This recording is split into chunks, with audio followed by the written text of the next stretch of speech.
Guy Ritchie's comedic action film The Ministry of Ungentlemanly Warfare could have included an epic romance between Henry Cavill and Eiza González's characters.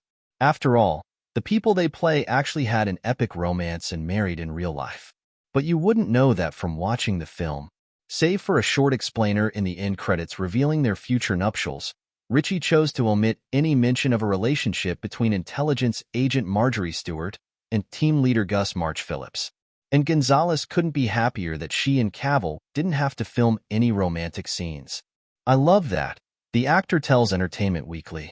I think that's such a unique take on it. We see these movies, and romance is such a big part of these films. And don't get me wrong, I love romance and I love watching it. There's nothing more magical than seeing that James Bond moment where it's so sexy.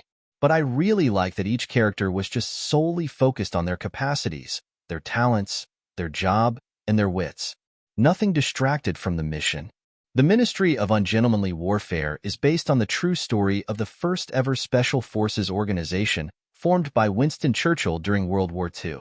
The historical events were uncovered in recently declassified British War Department files documenting the espionage group that had a major impact on the Allies' eventual victory over the Nazis.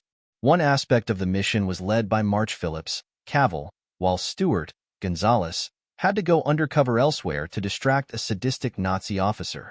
Their paths don't even cross much in the film as they each attempt to carry out their separate tasks, and we get no explanation of how they eventually fell in love. That's exactly what drew González to the role. Rarely do we get to see female characters involved in such a heavily masculine cast who has no emotional relationship on screen with them, González says. I thought that was fascinating.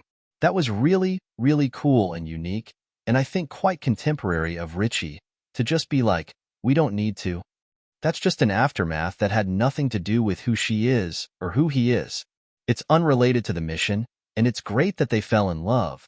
But that's not making any difference to the story and not moving the story forward in an important way, so I was just like, great.